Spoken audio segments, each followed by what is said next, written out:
पुराने जमाने की बात है कि दमिश्क के खूबसूरत शहर में जफर इकबाल नाम का एक गरीब लकड़हारा रहता था। वह निहायत मेहनती और ईमानदार इंसान था, जो रोजाना जंगल जाता, लकड़ियां काटता और बाजार में बेचकर अपनी रोजी कमाता था। अगरचे उसके पास दौलत नहीं थी, मगर उसके चेहरे पर हमेशा एक अजीब सा सुकून और इत्मीनान रहता था। जफर इकबाल का ईमान इतना पक्का था कि वह हर हाल में अल्लाह का शुक्र अदा करता और कभी शिकायत न करता था। जफर इकबाल की जिंदगी का उसूल बहुत सादा था। जब भी उस पर कोई मुसीबत आती या कोई खुशी मिलती, उसकी जबान पर बस एक ही जुमला होता कि अल्लाह जो करता है बेहतरीन करता है। लोग उसकी इस बात पर कभी कभी हैरान होते कि इतनी गुर्बत में यह शख्स इतना मुतमईन कैसे है। मगर जफर इकबाल अपने काम में मगन रहता और शाम को जो कुछ कमाता उसमें से आधा गरीबों में बांट देता और आधा खुद रखता। इसी शहर दमिश्क का बादशाह अब्दुल रहमान था, जो अपनी रियाया का हाल जानने के लिए अक्सर भेष बदलकर शहर का दौरा किया करता था। बादशाह अब्दुल रहमान एक रहमदिल लेकिन सख्त हुक्मरान था और वह लोगों के सब्र और ईमान का इम्तिहान लेना पसंद करता था। एक दिन बादशाह भेष बदलकर बाजार से गुजर रहा था कि उसकी नजर जफर इकबाल पर पड़ी, जो पसीने में शराबोर होने के बावजूद बड़ी खुशी से अपनी लकड़ियां बेच रहा था। बादशाह अब्दुल रहमान जफर इकबाल के पास रुका और उससे पूछा कि ए अजनबी, तुम इतनी सख्त मेहनत करते हो और तुम्हारे कपड़े भी फटे पुराने हैं, फिर भी तुम इतने खुश क्यों नजर आ रहे हो? जफर इकबाल ने मुस्कुराकर बादशाह की तरफ देखा, उसे पहचाने बगैर कहा कि ए मुसाफिर, खुशी दौलत में नहीं बल्कि दिल के सुकून में है, और मुझे यकीन है कि मेरा रब मुझे कभी मायूस नहीं करेगा।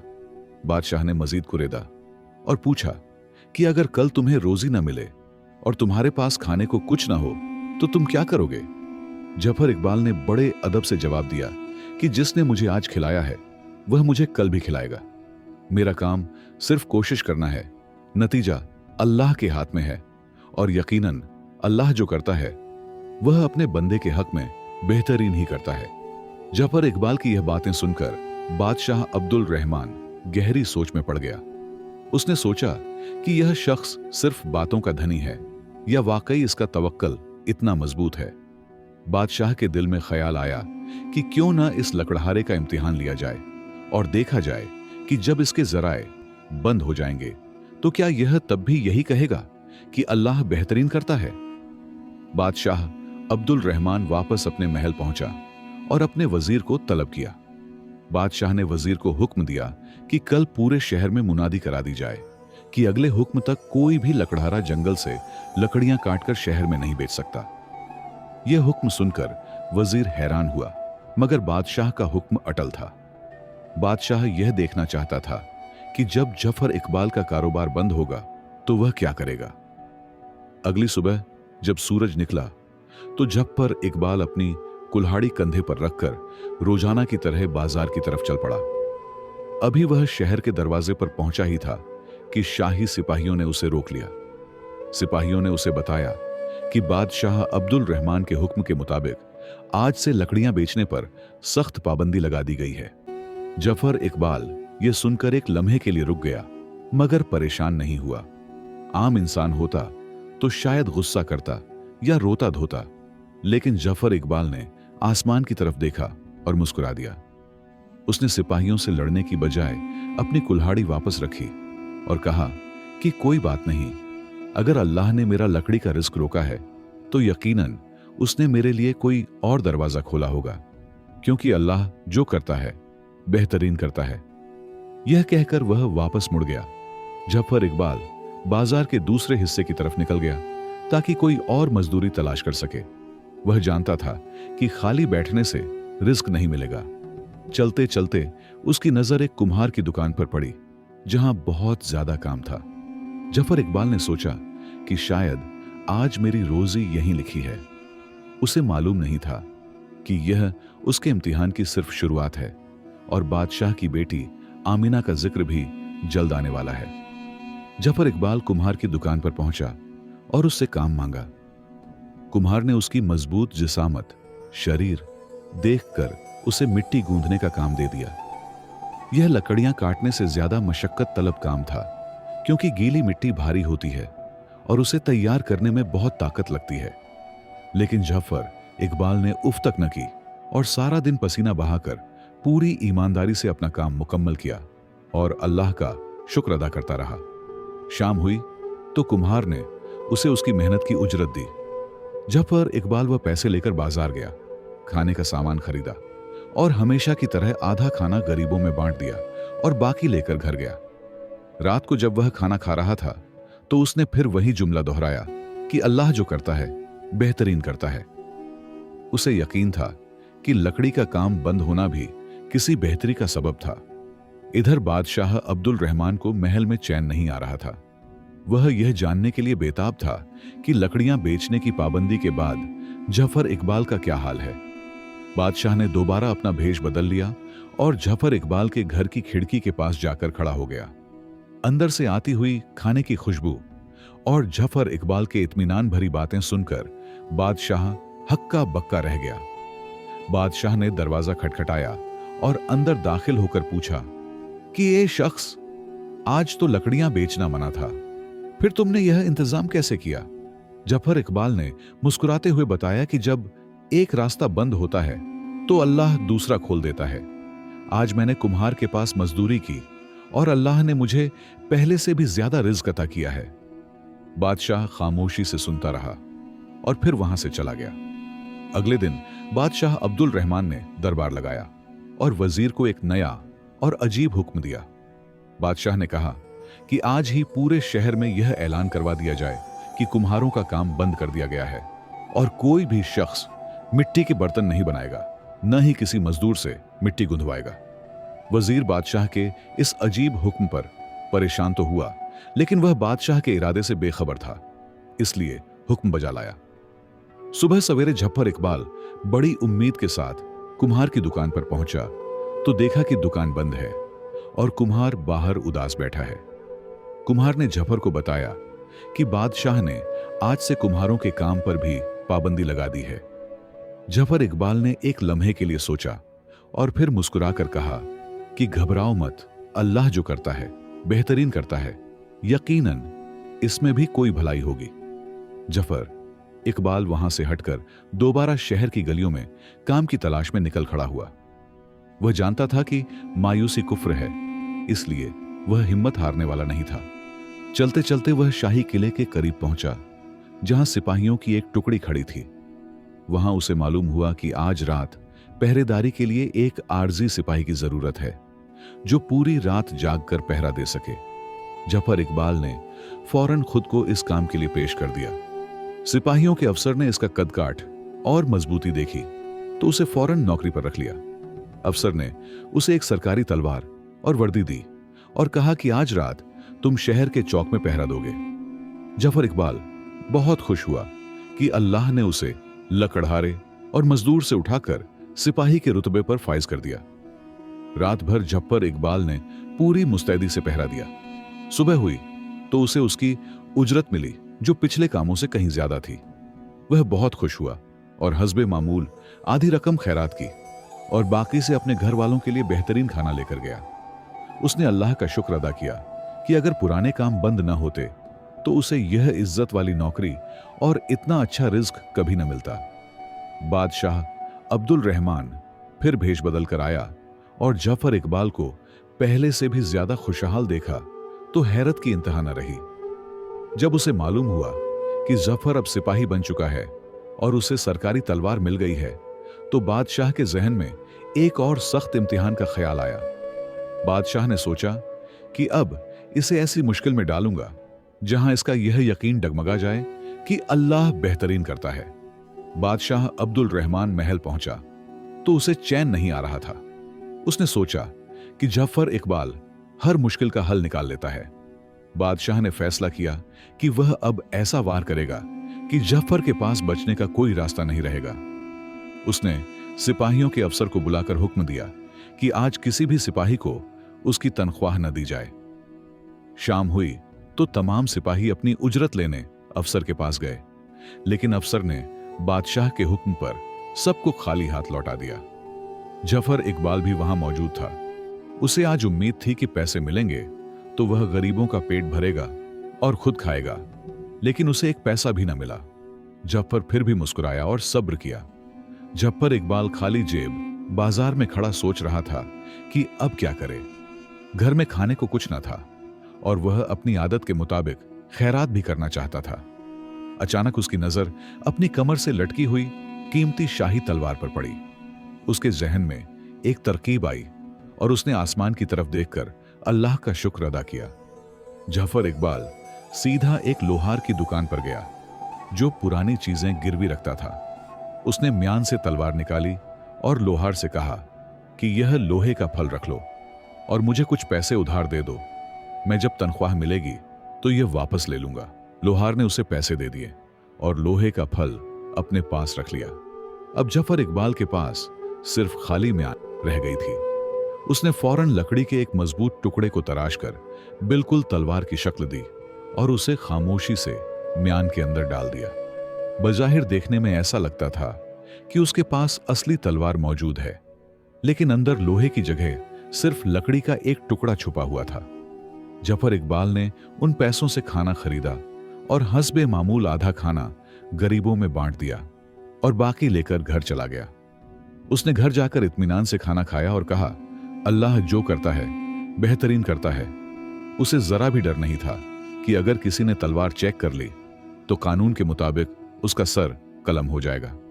इधर बादशाह के जासूस ने बादशाह को सारी खबर पहुंचा दी कि जफर इकबाल ने अपनी सरकारी तलवार बेच दी है और उसकी जगह लकड़ी की नकली तलवार रख ली है। बादशाह अब्दुल रहमान यह सुनकर बहुत हंसा और बोला कि अब यह बुरी तरह फंस गया है। कल भरे दरबार में सबके सामने इसकी यह चोरी पकड़ी जाएगी। अगली सुबह बादशाह ने दरबार लगाया और खास तौर पर जफर इकबाल को तलब किया। जफर इकबाल अपनी नकली तलवार लटकाए बड़े अदब से दरबार में हाजिर हुआ। बादशाह ने उसकी तरफ देखा और दिल ही दिल में सोचा कि आज तुम्हारा यह जुमला कि अल्लाह बेहतरीन करता है तुम्हें कैसे बचाएगा। आज तुम्हारी मौत यकीनी है और कोई तुम्हें नहीं बचा सकता। दरबार में एक मुजरिम को पेश किया गया जिसके हाथ बंधे हुए थे।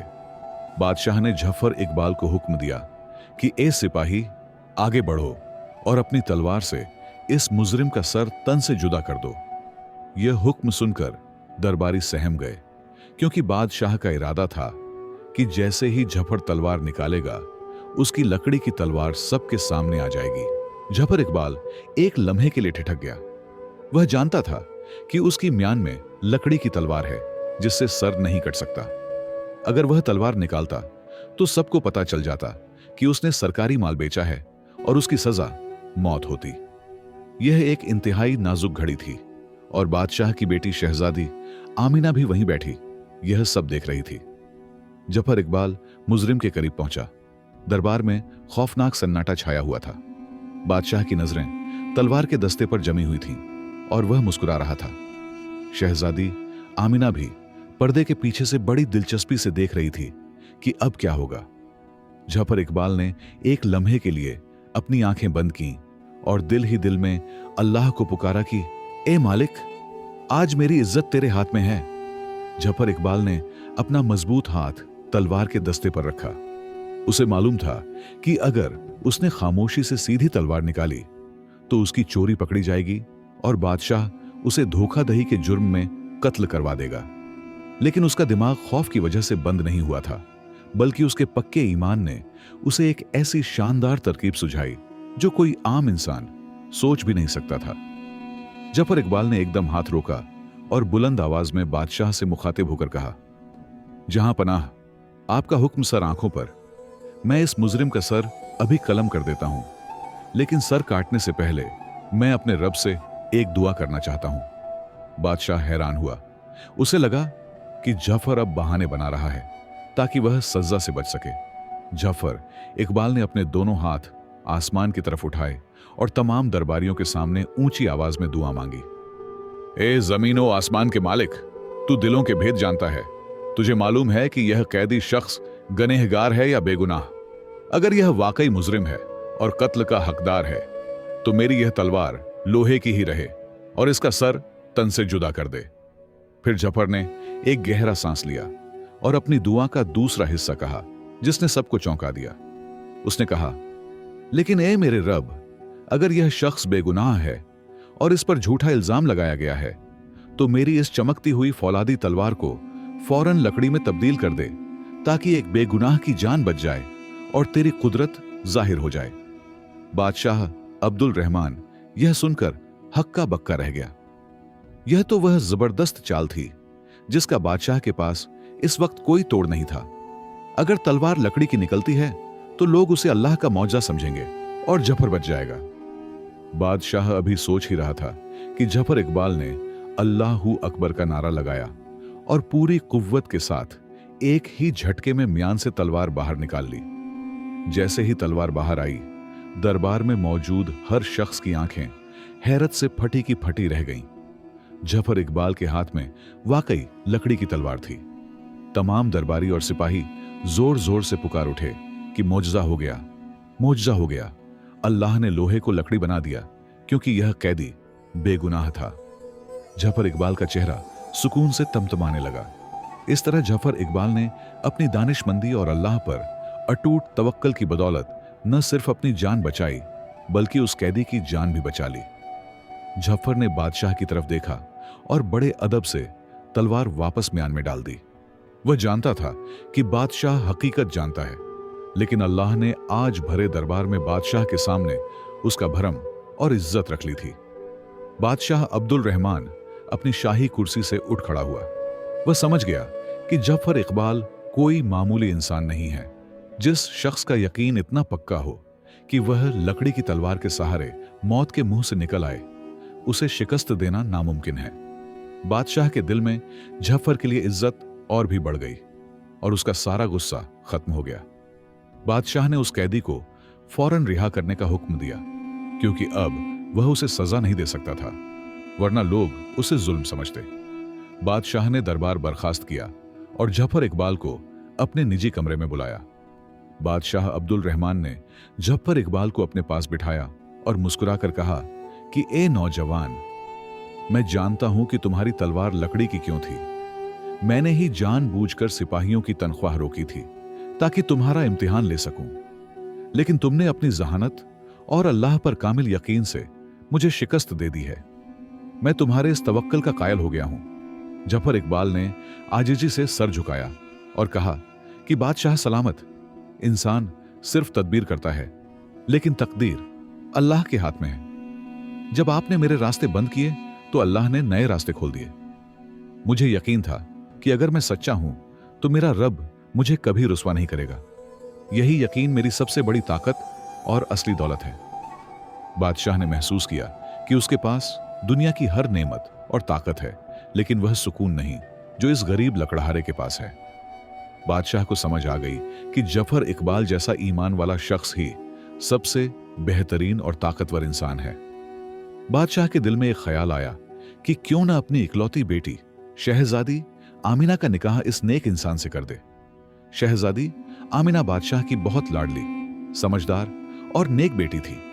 वह हमेशा कहती थी कि उसे सोने चांदी का लालच नहीं, बल्कि वह ऐसे जीवन साथी की तलाश में है जो अल्लाह से डरने वाला और साबिर हो। बादशाह ने सोचा कि जफर इकबाल से बेहतर और कोई नहीं हो सकता, जो हर मुश्किल में अल्लाह का शुक्र अदा करता है और कभी गिला नहीं करता। बादशाह ने महल जाकर शहजादी आमिना और अपनी बेगम से मशवरा किया। उसने जफर इकबाल के तीनों इम्तिहानों का जिक्र किया कि कैसे वह लकड़हारा बना, फिर मजदूर, फिर सिपाही और आखिर में लकड़ी की तलवार का वाकया। शहजादी आमिना यह सुनकर बहुत मुतासिर और उसने कहा कि बाबा जान, ऐसे बाकिरदार इंसान से शादी मेरे लिए फख्र की बात होगी। फैसले के बाद बादशाह ने अगले दिन दोबारा शाही दरबार सजाया और जफर इकबाल को बुलाया। जफर इकबाल हैरान था कि अब बादशाह क्या हुक्म देगा, क्या कोई नई मुसीबत आने वाली है। लेकिन इस बार बादशाह के चेहरे पर सख्ती नहीं, बल्कि मोहब्बत और शफकत थी। बादशाह ने जफर को अपने तख्त के बिल्कुल करीब बुलाया और सब दरबारियों के सामने खड़ा किया। बादशाह अब्दुल रहमान ने बुलंद आवाज में ऐलान किया कि आज मैं इस नौजवान को एक खास इनाम देना चाहता हूं। उसने जफर इकबाल से कहा कि ए जफर, मैंने तुम्हारी ईमानदारी और सब्र को बार बार आजमाया और तुम हर बार पूरे उतरे। अब मैं चाहता हूं कि तुम मेरी बेटी शहजादी आमिना से निकाह करो और मेरे घर के फर्द बन जाओ। यह सुनकर जफर इकबाल के पैरों तले जमीन निकल गई। उसे अपने कानों पर यकीन नहीं आ रहा था कि एक गरीब लकड़हारा बादशाह का दामाद बनने वाला है। पूरा दरबार हैरतज़दा था, लेकिन कोई भी बादशाह के फैसले पर एतराज नहीं कर सकता था। जफर ने कांपती हुई आवाज में कहा कि बादशाह सलामत, मैं तो एक अदना सा गरीब आदमी हूं, यह कैसे मुमकिन है? बादशाह ने आगे बढ़कर जफर के कंधे पर शफकत से हाथ रखा और कहा कि गुर्बत और अमीरी अल्लाह की देन है। तुम दिल के अमीर हो और तुम्हारा किरदार हीरे जवाहरात से ज्यादा कीमती है। मुझे अपनी बेटी के लिए तख्त व ताज नहीं, बल्कि तुम्हारे जैसा सच्चा और ईमानदार मुहाफिज चाहिए। बताओ, क्या तुम्हें यह रिश्ता और मेरी पेशकश मंजूर है? जफर इकबाल ने आंखों में खुशी के आंसू लिए आसमान की तरफ देखा। उसे याद आया कि कैसे उसके छोटे छोटे काम बंद हुए थे और वह परेशान नहीं हुआ था। आज उसे समझ आया कि अल्लाह ने वह छोटे दरवाजे इसलिए बंद किए थे ताकि बादशाह का दामाद बनने का यह बड़ा दरवाजा खुल सके। उसने सर झुकाकर रिश्ता कबूल कर लिया। दमिश्क के शाही महल में शहजादी आमिना और लकड़हारे जफर इकबाल की शादी बड़ी धूमधाम से हुई। पूरे शहर को दुल्हन की तरह सजाया गया और गरीबों में खूब खाना तकसीम किया गया। वह लोग जो कल तक जफर इकबाल को एक मामूली मजदूर समझते थे, आज उसे बादशाह के बराबर इज्जत दे रहे थे। जफर की किस्मत का सितारा बुलंदियों पर चमक रहा था। शादी के बाद जफर इकबाल महल में रहने लगा, मगर उसने अपनी सादगी नहीं छोड़ी। वह आज भी उसी आजीजी से मिलता जैसे पहले मिलता था। शहजादी आमिना अपने शौहर की इस खूबी से बहुत मुतासिर थी कि इतनी दौलत और ताकत मिलने के बावजूद उसके मिजाज में रत्ती भर भी गुरूर नहीं आया था। जफर का तवक्कल पहले से भी ज्यादा मजबूत हो चुका था। कुछ दिन बाद बादशाह अब्दुल रहमान ने जफर को बुलाया और कहा कि ए बेटा, मैं अब बूढ़ा हो चुका हूं। मैंने तुम्हारी आजमाइश इसलिए ली थी कि मैं देख सकूं कि तुम मुश्किल वक्त में कैसे फैसले करते हो। तुमने साबित कर दिया कि जिसके पास ईमान की दौलत हो उसे दुनिया की कोई ताकत हरा नहीं सकती। बादशाह ने एक हैरान कून ऐलान करते हुए अपना ताज सर से उतारा और जफर इकबाल के सर पर रख दिया। यह कहानी का सबसे बड़ा मोड़ था। बादशाह ने कहा कि आज से दमिश्क का नया हुक्मरान जफर इकबाल होगा। मुझे यकीन है कि जो शख्स अल्लाह के भरोसे पर लकड़ी की तलवार से जीत सकता है, वह मेरी सल्तनत को बेहतरीन तरीके से संभालेगा। जफर इकबाल ने रोते हुए अल्लाह का शुक्र अदा किया और कहा कि बेशक अल्लाह जो करता है बेहतरीन करता है। अगर उस दिन मेरा लकड़ी का काम बंद ना होता, अगर मुझे कुम्हार की दुकान से न निकाला जाता और अगर मेरी तनख्वाह न रोकी जाती, तो आज मैं इस मुकाम पर कभी न पहुंचता। वह सारी मुश्किलें दरअसल कामयाबी की सीढ़ियां थीं।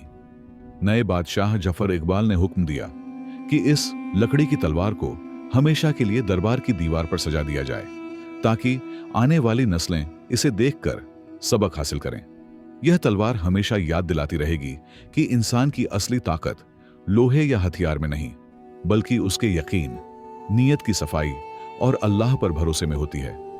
जफर इकबाल ने सालों तक दमिश्क पर इंसाफ के साथ हुकूमत की और अवाम उससे बहुत खुश थी। वह अक्सर अपने वजीरों से कहता कि जब भी तुम पर कोई मुसीबत आए तो घबराना मत, बल्कि खुश हो जाना कि शायद अल्लाह तुम्हें इससे भी कोई बड़ा इनाम देने वाला है। बस शर्त यह है कि तुम सब्र का दामन हाथ से न छोड़ो। इस कहानी से हमें यह सबक मिलता है कि इंसान अक्सर छोटी छोटी परेशानियों पर मायूस हो जाता है और अल्लाह से शिकवा करने लगता है। हमें यह याद रखना चाहिए कि हमारी अक्ल महदूद सीमित है और अल्लाह की हिकमत लामहदूद असीमित है। जो चीज हमें आज मुसीबत लग रही होती है, हो सकता है कि कल वही हमारी सबसे बड़ी खुशी का सबब बन जाए। आज भी पुराने जमाने की किताबों में लकड़हारे और लकड़ी की तलवार का किस्सा सुनहरी हुरूफ में लिखा जाता है। यह कहानी हर उस शख्स के लिए उम्मीद की किरण है जो हालात से हार मान चुका है। जफर इकबाल और शहजादी आमिना की जिंदगी खुशियों से भरी रही और उन्होंने अपनी औलाद को भी यही सबक सिखाया कि हमेशा अल्लाह पर राजी रहो। अखलाकी सबक, इस कहानी का सबसे बड़ा सबक यह है कि अल्लाह पर मुकम्मल यकीन और तवक्कल ही कामयाबी की कुंजी है। जब अल्लाह एक दरवाजा बंद करता है तो उससे बेहतर 100 दरवाजे खोल देता है। इंसान को चाहिए कि हर हाल में अल्हम्दुलिल्लाह कहे, क्योंकि जो हमारी मर्जी से हो वह अच्छा है और जो हमारी मर्जी से न हो वह बेहतरीन है, क्योंकि वह अल्लाह की मर्जी है।